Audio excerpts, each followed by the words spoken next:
और वंदे मातरम, सुप्रभात, आदाब, सत श्री अकाल। तो प्यारे साथियों, कैसे हो? आशा करता हूँ आप स्वस्थ होंगे, मस्त होंगे और बेहतरीन तैयारी में व्यस्त होंगे। और इसी बीच हम पढ़ रहे हैं रीट 2025 के लिए गणित, जिसके अंदर हमने कई चैप्टर का सॉल्यूशन कर लिया। आज हम स्टार्ट करने वाले हैं साधारण ब्याज। साथियों, मुझे नहीं पता कि आपने पहले कैसे साधारण ब्याज पढ़ा होगा या फिर कहाँ से पढ़ा होगा, लेकिन आज आपसे ये जरूर कहना चाहता हूँ, अगर आपने यहाँ से अच्छे से अगर साधारण ब्याज को पढ़ लिया तो आपके सारे के सारे टाइप तो कवरेज होंगे।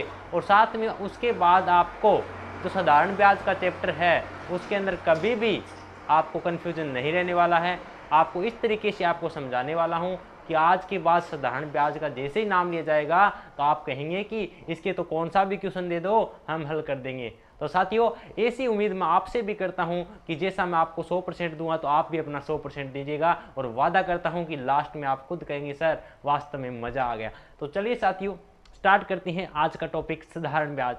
ठीक है, जैसा कि साधारण ब्याज होता क्या है, जो हम आम तौर पर घरों में क्या करते हैं, ब्याज देते हैं। जैसे कि आज मुझे जरूरत है 1000 रुपये की, तो मैं किसी से लेने गया तो आज कल को क्या चाहिए, सब लोगों को क्या चाहिए, पैसा चाहिए। ठीक है, किसी को मतलब नहीं है कि उसके साथ क्या हो रहा है, सबको चाहिए अपना पैसा, यानी उसके साथ कुछ पर मैं मान लो कि किसी से 1000 रुपये लेने गया, ठीक है, तो उसके साथ कहेगा उसका ब्याज भी लगेगा। तो वो साधारण ब्याज, एक होता है चक्रवृद्धि ब्याज, यानी ब्याज पर ब्याज लगना होता है चक्रवृद्धि ब्याज। हम पहले पढ़ेंगे साधारण ब्याज, उसके बाद पढ़ेंगे चक्रवृद्धि ब्याज। तो पहले देखिए, एक सिंपल सा, अगर मैं आपको कहूँ कि हम छोटी क्लासों से पढ़ते आ रहे हैं साथियों कि एक होता है साधारण ब्याज का फार्मूला।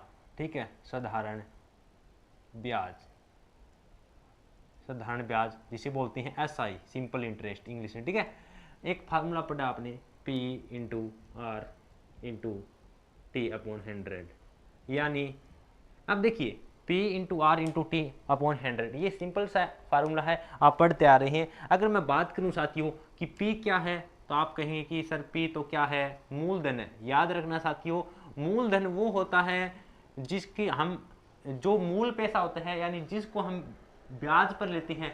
मान लो कि मुझे 1000 रुपये की जरूरत है, तो 1000 रुपये क्या है, मेरा मूलधन है। उस पर ब्याज जुड़ेगा, वो तो एक्स्ट्रा ऐसा ही हो गया। और जो मैं आगे वाले को दूंगा, यानी ब्याज मिलाकर मूलधन मिलाकर टोटल राशि दूंगा, वो क्या होगा, मिश्रधन। तो मिश्रधन क्या होता है, मिश्रधन वह राशि होती है, इसको अमाउंट से, ठीक है, मिश्रधन क्या होता है जिसमें मूलधन भी शामिल होगा और साथ में SI भी शामिल होगा, यानी जो मूल पैसा होगा वो भी तो शामिल होगा और साथ में सिंपल इंटरेस्ट जो ब्याज बनेगा, जो टोटल जोड़ की जो राशि होगी वही हमारा मिश्रधन होगा। और एक यही आपको नाम देखने को मिलता है साथियों, टाइम, जो आपको क्वेश्चन में दिया होगा कि कितने समय तक आपने पैसा उधार लिया है। ठीक है, और एक होता है दर, यानी आपने किस दर से धन को उधार दिया है, यानी रेट। ठीक है, और ये नॉर्मल चीज़ें हैं, हम छोटी क्लासों से जानते आ रहे हैं। ठीक है, लेकिन हमें इनको भी जानना जरूरी है, अमाउंट, मिश्रधन और जो मूलधन है, प्रिंसिपल क्या होता है साथियों, इनके बारे में। अब बात करूं कि मैं आपसे कहूं कि आपको मैं ज़्यादा फार्मूले याद नहीं कराऊंगा, आप सिर्फ एक फार्मूला याद कर लेना साथियों, उसके आधार पर ही पूरा का पूरा चैप्टर आपका कवर। बस थोड़ा सा आपको माइंड लगाना है और मेरे साथ चलना है, और आपसे वादा करता हूँ एक भी क्वेश्चन, एक भी टाइप छोड़ेंगे नहीं, हर एक टाइप आपका यहाँ से कवर होगा। आप कौन से भी बुक से कहीं से भी क्वेश्चन उठा के देख लेना, आप सारे के सारे क्वेश्चन हल हो जाएंगे। मेरा पढ़ाने का तब तो फायदा है, अगर सारे के सारे टाइप कवर हो रही हैं तब तो फायदा है, अन्यथा कोई फायदा नहीं। आप कौन सी भी बुक उठा के देख लेना, आपके सारे के सारे टाइप कवर होंगे। किस्त वाले क्वेश्चन, नॉर्मल क्वेश्चन, दुगना तिगना करने वाले सब क्वेश्चन हम करने वाले हैं, आसान से लेकर हार्ड तक जाने वाले। तो देखिए, अब अगर मैं बात करूं, देखिए अब आपको पता है कि हम नॉर्मल क्लास में पढ़ते हैं कि अगर मुझे मूलधन की जरूरत होती है तो मैंने क्या किया, यहाँ से 100 को इधर भेज दिया, गुणा भाग करते हैं। अब देखिए, इतना फंडा नहीं करना। अगर हम डायरेक्ट, मैं आपको एक बात कहूँ कि ये तो साधारण ब्याज है, अगर मुझे यहाँ से ही मूलधन निकालना हो, क्या निकालना हो, मूलधन P निकालना हो, तो क्या होगा, याद रखना SI into 100 upon R into T, आपको डायरेक्ट याद रखना है। आज के बाद ये नहीं है गणना करना कि ये इधर गया ये इधर गया, हाँ आया इससे ही है। देखो मैंने क्या निकाला, P, तो SI भाग में 100 था, इसको गुणा में भेज दिया, और R गुणा T है वो भाग में आ गया, बना यही से है। लेकिन आपको आज के बाद डायरेक्ट, अगर वही मैं कहूँ आपको कि टाइम निकालना है टी, तो क्या होगा S I into 100 upon rate क्या होगी, sorry S I upon 100, time है तो नीचे क्या आएगा पी इंटू आर। ठीक है, अगर मैं कहूँ आपको दर निकालनी हो रेट, तो क्या होगा S I into 100 upon P into T. बस इसके अलावा आपको कुछ याद नहीं करना साथियों। बस अगर आप इन चीज़ों को समझ गए हैं तो आगे का काम मुझ पे छोड़ दीजिएगा। बस ये फार्मूले, इन फार्मूले को मेनली दिखाने का उद्देश्य यही है कि यहाँ पे सभी में देखो S I into 100, S I into 100, S I into 100। अगर यहाँ पे पी है तो आर टी, यहाँ पे टी है तो पी आर, यहाँ पे आर है तो पी टी।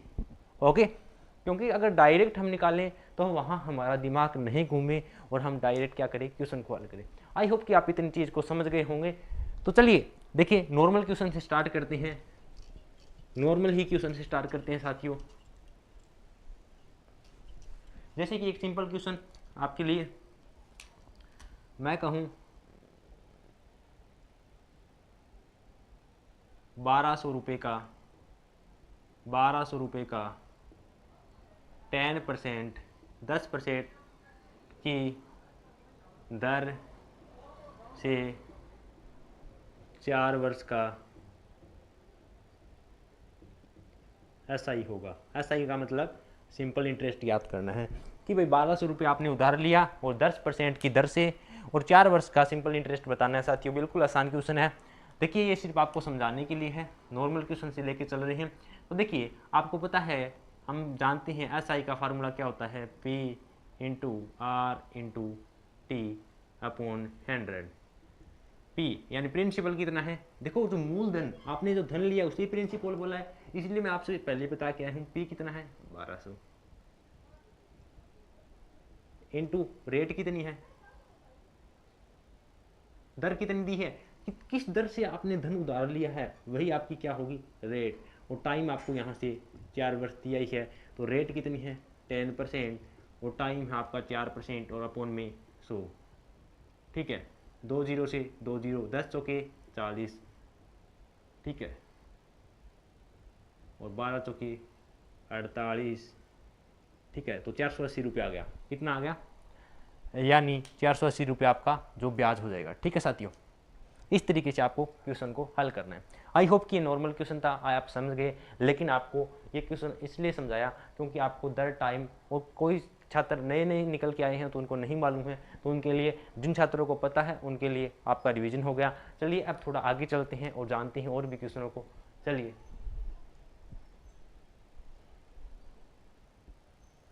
तो साथियों देखिए इस क्वेश्चन को समझिए। इसमें क्या दिया गया है कि एक व्यक्ति ने 4500 रुपये साधारण ब्याज पर 9% वार्षिक दर से उधार लिया है, तो 2.5 वर्ष बाद कितना धन देना होगा।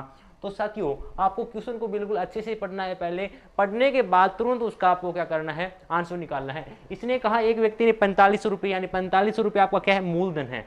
साधारण ब्याज यानी दर दे रखी है, आपको रेट दे रखी है, दर 9% है, वार्षिक दर से उधार दिया गया है, और टाइम भी आपको 2.5 वर्ष दिया गया है, और बाद में कितना धन देना होगा। इस बार साधारण ब्याज नहीं पूछा है साथियों, इस बार हमसे मिश्र धन पूछा है, क्योंकि हम जो देने वाले हैं, हमने जो लिया है वो मिश्र धन है, लेकिन हम जो देंगे वो जो हमने लिया है वो मूलधन है, लेकिन हम जो देंगे वो क्या होगा, मिश्र धन होगा। ठीक है, तो साथियों हमें मिश्र धन होता है जो आपने लिया उसके साथ आपको ब्याज को ऐड भी करना है। चलिए समझते हैं इसको, ध्यान से समझिए। हमें मूलधन कितना दिया गया, प्रिंसिपल दिया है 4500 इंटू रेट यानी दर कितनी दी है 9%, और टाइम दिया हुआ है साथियों 2.5 वर्ष।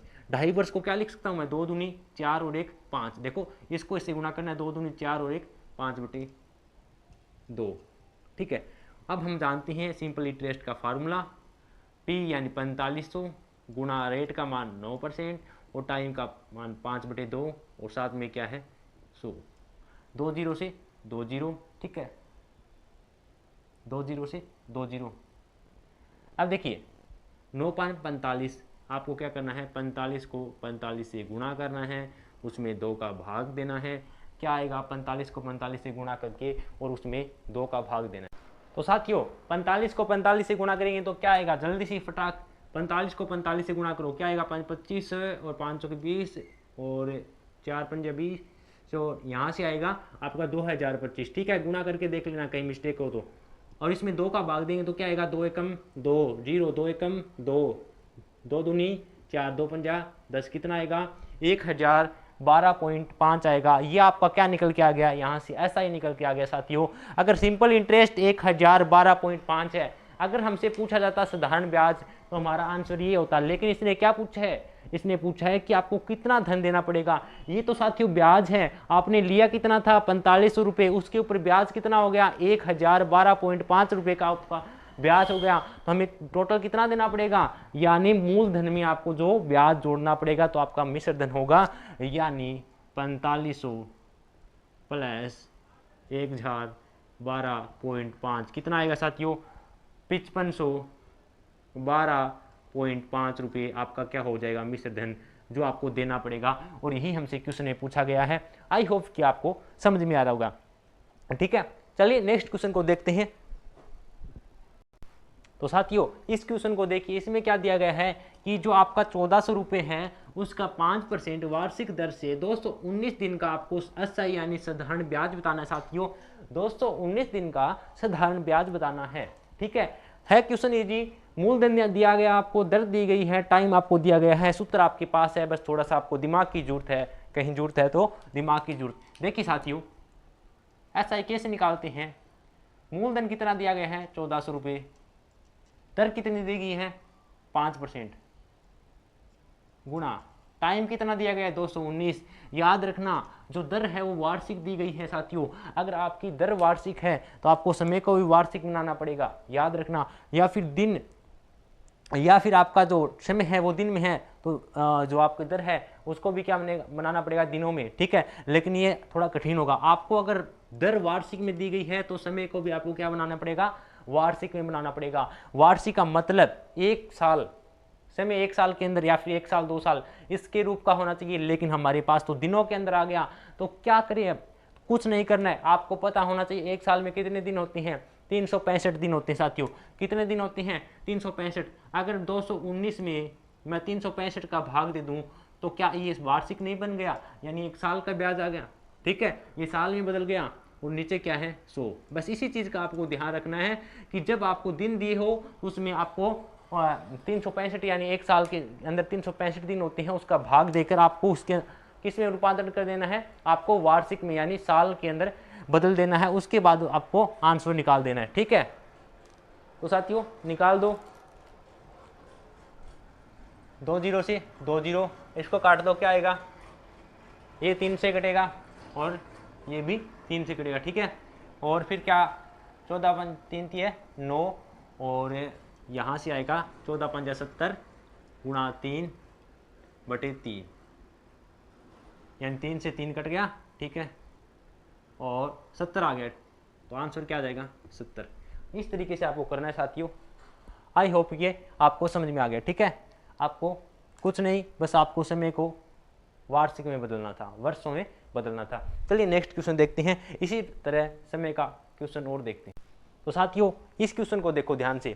क्या है कि एक रमेश ने 21,900 रुपये की राशि 10 जनवरी 2004 को उधार ली। यदि साधारण ब्याज की दर 8% हो तो बताओ वह 13 जून 2004 को कितनी राशि लौटाएगा। साथियों ऐसा क्वेश्चन भी आपसे एग्जाम में पूछा जाता है। एग्जामिनर को पता चल गया है कि अब भी छात्र होशियार हो गए हैं, जो विद्यार्थी है वो समझने लगे हैं, सवालों को आने लगा है, तो कुछ आपको गलत करवाने के लिए इस प्रकार का भी क्वेश्चन दे देता है। तो हम हर एक टाइप को करेंगे, जैसा कि मैंने आपको पहले भी बता दिया, कोई भी गुंजाइश नहीं छोड़ेंगे कि वहाँ से क्वेश्चन आ सकता है। हर एक टाइप को आपको यहाँ से कवर किया जाएगा। आप इस टाइप यहाँ पे जितने भी क्वेश्चन करेंगे उनसे अकॉर्डिंग आप सारे के सारे क्वेश्चन किताब से कर सकते हैं साथियों, ठीक है। अब देखो मैं कहूँ कि इसमें मूलधन भी दिया गया है, समय नहीं, समय भी दिया गया है, लेकिन हमें निकालना पड़ेगा। समय यहाँ पे दिनों में भी नहीं दिया गया है, महीनों में भी नहीं दिया गया है, और वर्षों में यहाँ पे समय पहले दिनों की काउंट यानी गणना करनी पड़ेगी। उसके बाद साथियों हमारे पास दिन निकलेंगे। चलिए निकालते हैं। पहले आपको पता है पी का मूलधन दिया गया है 21,900 रुपये, ठीक है, और टाइम कितना दिया गया, दर दी गई है रेट 8%, और टाइम देखो 10 जनवरी को लेगा, ठीक है साथियों, 10 जनवरी को लेगा तो जनवरी फरवरी, मार्च, अप्रैल, मई, जून को है, ठीक है। अब देखो जनवरी है, 10 जनवरी को लेगा, जिस दिन वह लेगा उसका ब्याज नहीं लगेगा, यानी आपको एक तरफ के दिन गिनने, या तो फिर लास्ट वाला गिन लो, यानी 13 जून को जब वो पैसा देगा, या तो फिर 13 जून का मान लो, या फिर इसको 10 को मान लो, एक बार काउंट करना है। यानी आप अगर बैंक में पैसा जमा कराने जाते हैं, जिस दिन आप राशि जमा कराते हैं साथियों, उस दिन का तो आपको ब्याज मिलता है, लेकिन आप जिस दिन पैसा निकलवाते हैं उस दिन का आपको ब्याज नहीं मिलता है। यानी एक तरफ का दिन काउंट करना है, या तो ये गिन लो या फिर ये गिन लो। हम लास्ट वाला गिन लेते हैं, ठीक है। अब मैं बात कहूँ आपको कि 10 जनवरी को गया था, तो जनवरी में कितने दिन होती हैं, आप कहें 31 दिन होती है, ठीक है। तो कितनी आ गया 21, 10 तो चले गए, कितने बचे पीछे 21, ठीक है। फरवरी में आप कहेंगे सर 28, क्या 28 लिख दूं? नहीं, यहाँ भी गलती होने के बहुत चांस है साथियों। बहुत चांस कैसे है कि जब 2004 होता है, तो जब 2004 है उसके अंदर फरवरी है वो 29 दिनों का होता है। ये भी आपको ध्यान रखना है साथियों, आपको हर चारों तरफ की ध्यान रखनी है, तब कहीं जाके आप का क्वेश्चन सही होगा। तो फरवरी कितने दिनों का? 29 दिनों का। फिर मार्च 31 दिनों का, फिर अप्रैल 30 दिनों का, और फिर मई 31 दिनों का, और फिर जून कितने दिनों का होगा बताओ? जून में कब लौटाएगा रुपए? 13 जून को, तो 13 हमने वो नहीं गिना, तो यहाँ पे इस दिन को काउंट कर लो साथियों। किसको काउंट कर लो? इसको काउंट कर लो, ठीक है। अब बताओ कितने दिन हो गए साथियों टोटल मिला के? आप इनको गिनो, कितने हो गए? 3 और 1 4 और 1 5, 5 और 1 6, 6 9 15, ठीक है। 2 2 4 और 3 7, 7 और 3 10, 10 और 3 13 और 1 14 और 1 15, यानी 155 दिन आ गए हमारे पास। कितने आ गए? 155 दिन। और हमें कुछ नहीं चाहिए साथियों, SI का फार्मूला लगा दो। P हमें दिया गया है 21,900 रुपये, रेट हमें दी गई 8%, टाइम 155 दिन है, इसे वर्षों में बदलेंगे तो 365 का भाग दे देंगे और नीचे 100 लगा देंगे। बस इसको हल करो, 2 0 से 2 0, ठीक है। अब क्या करें? अब इसको हल करो, 5 का भाग इसमें देंगे, 5 दिया 15, 5 एकम 5, 5 सता 35, 5 दिया 15, 31/73 आ गया। अब कट रहा है क्या? देखो, अब देखो ये 3 से कट रहा है, इसके अंदर भी 3 का भाग जा रहा है, इसके अंदर भी 3 का भाग दो, 3 सता 21, ठीक है, और 3 दिया 9, और यहाँ पे 3 का भाग दिया, 3 दूनी 6, और नहीं 3 से तो नहीं कटेगा, तो क्या करिए भाई? हाँ, ये देखो 73 का भाग जा रहा है डायरेक्ट, 73 का भाग इसके अंदर देंगे तो 73 तिया कितना होता है? 219, 8 तिया 24, और 24 को 31 से गुणा करेंगे तो आपके पास कितना आएगा साथियों? आप खुद कर लेना, 24 को 31 से गुणा करेंगे तो आपको आएगा 744 रुपये, ठीक है। और राइट आंसर क्या हो जाएगा? 744 रुपये। तो इस प्रकार से साथियों इस क्वेश्चन को करना था। आई होप कि आपको ये समझ में आया होगा। देखिए, आपको अगर समय नहीं दिया है तो आपको समय निकालना आना चाहिए, जो भी चीज़ नहीं दी हो आपको निकालनी आनी चाहिए। हमें हर हाल में क्वेश्चन को सही करना चाहिए, कुछ भी हो, चाहे कहीं से भी उसका मान लेके आना पड़े, हम सब कुछ। देखो, हनुमान जी है वो लक्ष्मण जी के लिए, संजीवनी बूटी के लिए पूरा पर्वत ले आए, तो हमारे लिए तो सफलता के लिए, इस क्वेश्चन के लिए मान ही तो लेके आना है, वो ही नहीं लेके आ सकते क्या हम? तो हर एक मान को हमें कहीं से भी लेके आना पड़े, लेके आएंगे साथियों। कुछ नहीं, इसके अंदर इस आपको टाइम निकालना है, समय निकालना है, तो आपको इस प्रकार थोड़ा सा नॉलेज होना चाहिए कि जनवरी फरवरी मार्च इन चीज़ों का, यानी रीजनिंग का भी आपको नॉलेज होना चाहिए। चलिए नेक्स्ट क्वेश्चन देखते हैं। तो साथियों इस क्वेश्चन को ध्यान से देखिए, क्या है कि किस राशि पर 5% साधारण ब्याज की वार्षिक दर से प्रतिदिन का ब्याज 1 रुपये होगा। साथियों क्वेश्चन को ध्यान से पढ़ना, और एक बात में ध्यान से सुनना कि क्वेश्चन को अच्छे से पढ़ते आपको ये समझ में आ जाना चाहिए क्वेश्चन में पूछा क्या गया। अगर आपने इस चीज़ को पकड़ बना ली ना कि क्वेश्चन में पूछ क्या रखा है और हमें जवाब क्या देना है, उसके बाद आपका कभी भी क्वेश्चन गलत नहीं होगा साथियों, ठीक है। अब मेरी बात को ध्यान से सुनिएगा। देखिए, इसने कहा है किस राशि पर, राशि पूछिए किस राशि पर 5% साधारण ब्याज, यानी वो कौन सी राशि है जिस पर 5% साधारण ब्याज की वार्षिक दर से प्रतिदिन का ब्याज एक। हमसे वो राशि पूछी है, यानी उस राशि का मान पूछा साथियों, तो हमें प्रिंसिपल पूछा है। इसमें क्या पूछा है? मूलधन यानी प्रिंसिपल पूछा है। तो साथियों पहले आपको पता होना चाहिए कि जो प्रिंसिपल मूलधन है उसका फार्मूला क्या होता है। क्या पूछा है? मूलधन, और उसका फार्मूला क्या होता है मैंने अभी बता के आया था, SI इंटू 100, डायरेक्ट याद होना चाहिए साथियों आपको, और R इंटू टी। अब देखिए इसके अंदर क्या दे रखा है, दर दे रखी है, देखो 5%, R का मान 5%, टाइम दे रखा है, टाइम क्या दे रखा है? प्रतिदिन, टाइम क्या है? प्रतिदिन यानी एक दिन, और ब्याज के क्या दे रखा है? SI का मान दे रखा है आपको 1 रुपये होगा। ठीक है, देखो आपके पास तीनों चीज दे रखी है और आपको क्या करना है, यहाँ से आपको मान निकालना है। ठीक है साथियों, बिल्कुल आसान है। तो देखिए फटाफट कर दीजिए इस क्वेश्चन को। देखिए हमारे पास फार्मूला है P इजिकल टू SI कितना दिया है? 1 रुपये इंटू 100 अपॉन R का मान, रेट कितनी दी हुई है? 5%, इंटू टाइम का मान कितना है? टाइम 1 है, प्रतिदिन का दिया गया, जबकि रेट क्या है? वार्षिक। इस चीज को पकड़ लेना मजबूती से, जब दर वार्षिक दी हो तो समय भी हमें वार्षिक में चाहिए, यानी साल में चाहिए। अगर दिन 1 साल है तो इसमें 365 का भाग दे देंगे, और 365 का भाग दे देंगे तो ये समय वर्ष में बन जाएगा, और 365 भाग में है, ऊपर जाएगा तो गुणा में चला जाएगा साथियों। क्या हो जाएगा? गुणा में 5 का भाग देंगे, 5 सता 35, और 5 तिया 15, और 73 को 100 से गुणा करेंगे तो 7300 रुपये आपका मूलधन होगा, जिस पर 5% साधारण ब्याज की वार्षिक दर से प्रतिदिन का ब्याज 1 रुपये होगा साथियों। आई होप कि आपको क्वेश्चन समझ में आ रहे होंगे, और जो मैं आपको बताने का प्रयास कर रहा हूँ वो भी आपको समझ में आ रहा होगा। ठीक है, ये था क्वेश्चन। ठीक है, चलिए आगे चलते हैं। आई होप कि आपको यहाँ तक अच्छी समझ में आ रहा होगा। आपको पूछे क्या है वो चीज़ की पकड़ करनी है। देखिए हमें डायरेक्ट पता चल गया था कि मूलधन पूछा है, डायरेक्ट हमने SI इंटू 100 अपॉन RT लगाया, डायरेक्ट आंसर निकाला। ठीक है, चलिए नेक्स्ट क्वेश्चन को देखते हैं।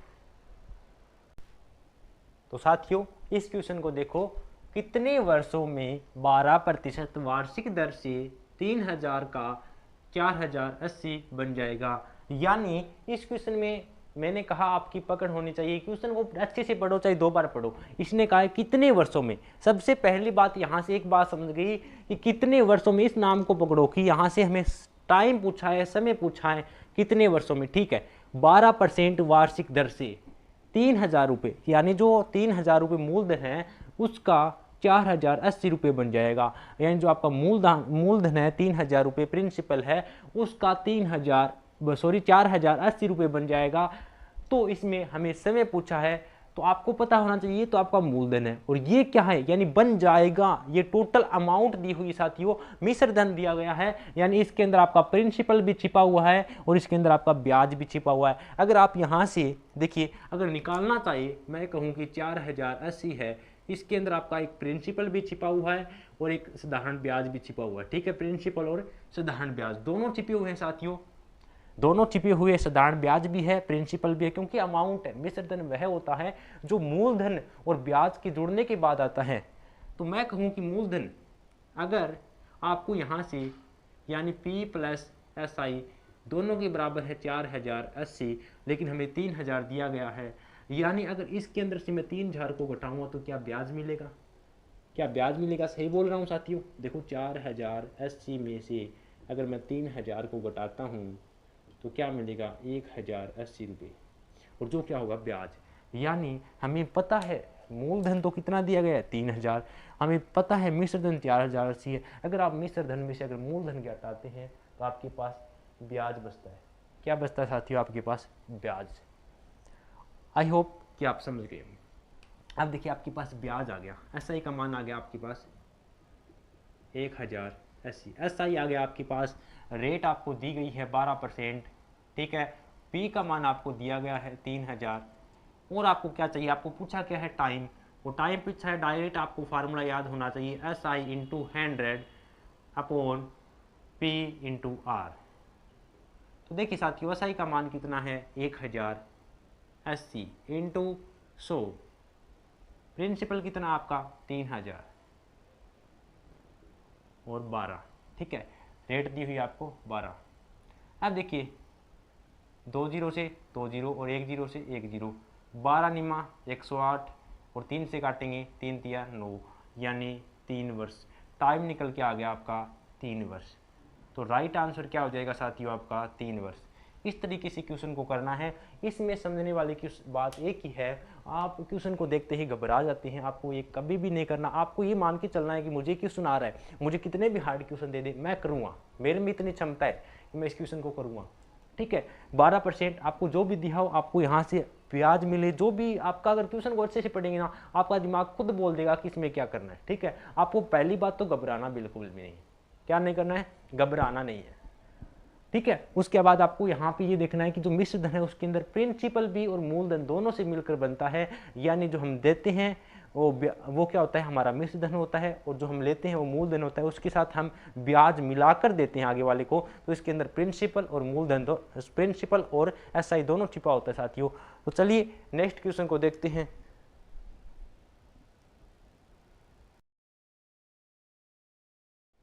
तो देखिए साथियों, इस क्वेश्चन को ध्यान से समझिए। ऐसे क्वेश्चन आपसे एग्जाम में बार बार पूछे जाते हैं। कितने समय में 3% वार्षिक दर से 8,000 रुपये का साधारण ब्याज उतना ही होगा जितना कि 4% वार्षिक ब्याज दर से 6,000 रुपये का साधारण ब्याज 5 वर्ष में होगा।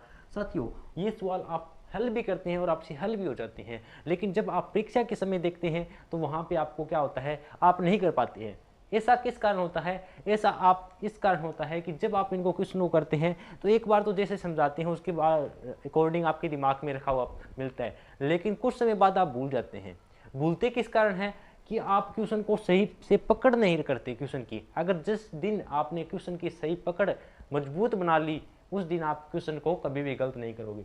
देखिए, इसमें पूछा क्या है, एक बात हमेशा याद रखना, पूछा क्या है और हम कहाँ से कौन सी चीज़ को उठाकर ले आ सकते हैं, अगर वो चीज़ आप समझ गए। इसमें पूछा है कितने समय में, सबसे पहले यहाँ से हमें समय पूछा है कि कितने समय में, यानी टाइम पूछ रखा है। एक तो क्या पूछ रखा है, टाइम पूछ रखा है साथियों, टाइम।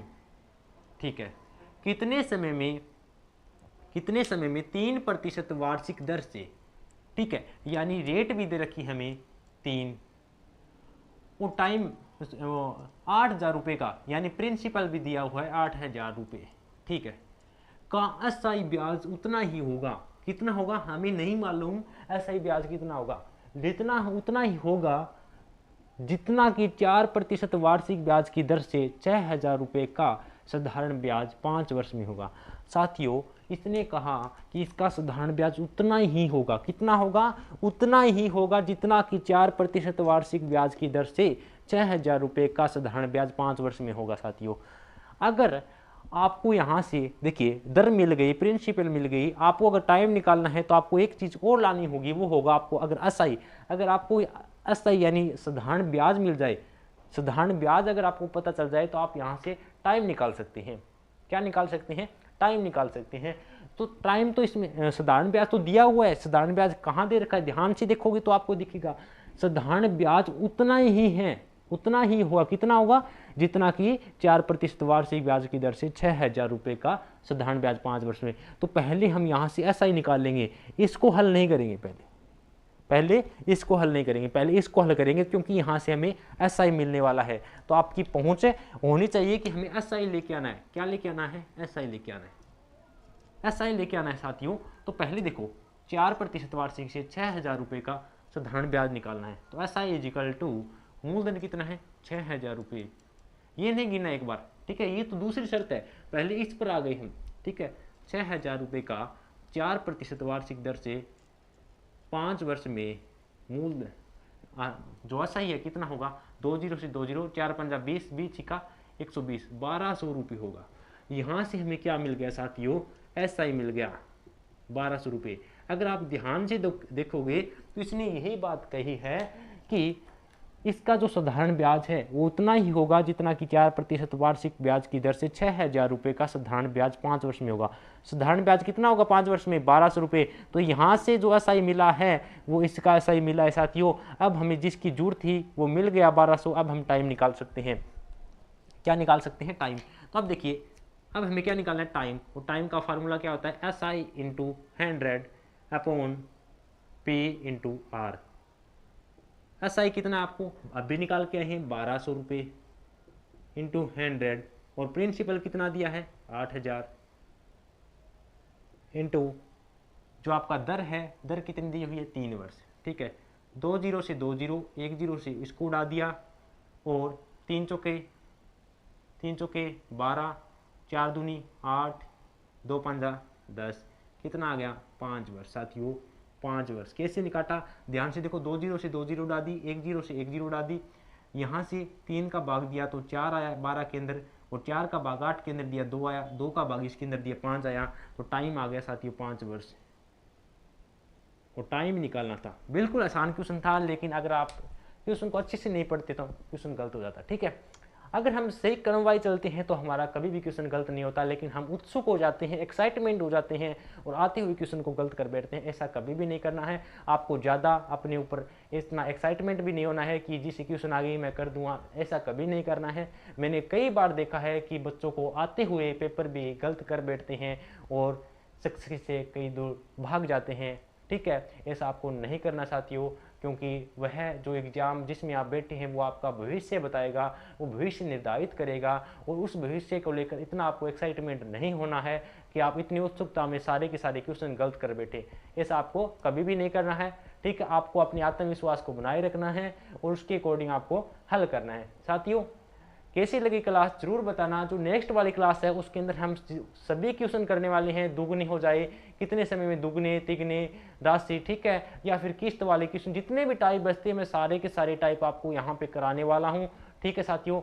आपको यहाँ पे पता चल गया, आपको अलग कोई भी बात नहीं की जाएगी, सिर्फ और सिर्फ आपको कंटेंट दिया जाएगा साथियों, और वह भी ऐसा कंटेंट दिया जाएगा जो आपको परीक्षा में पूछने योग्य है, उसके अलावा कुछ नहीं। इंपॉर्टेंट कंटेंट आपसे वादा करता हूं, आप जिस दिन परीक्षा में बैठोगे आप वास्तव में कहोगे कि वास्तव में सर आपने जो कहा वही आपने कर दिखाया। तो आपको उसके अकॉर्डिंग तैयारी करनी है, और मैं ये नहीं कहता कि आपने इतने क्वेश्चन निकाल लिए इतने बहुत है, नहीं, ये कभी भी नहीं करूँगा। इसके अकॉर्डिंग आपको तैयारी यानी प्रैक्टिस करनी है प्रीवियस ईयर क्वेश्चन पेपर की। आपको कोई एक अच्छी सी बुक लेके आना है, वहाँ से जितने हो 100-150 क्वेश्चन निकालना है, कोई सी भी बुक लेके आना, वहाँ से आपको तैयारी अच्छी से करनी है साथियों, ठीक है। अगर क्लास अच्छी लगी हो तो प्लीज़ लाइक कर देना, चैनल पर नए हो तो सब्सक्राइब कर देना, और कमेंट करके जरूर बताना कि क्लास कैसी लगी। मिलते हैं कल के नेक्स्ट लेक्चर में, तब तक के लिए अपनी तैयारी को बेहतरीन लगे रहना, और जय हिंद जय भारत।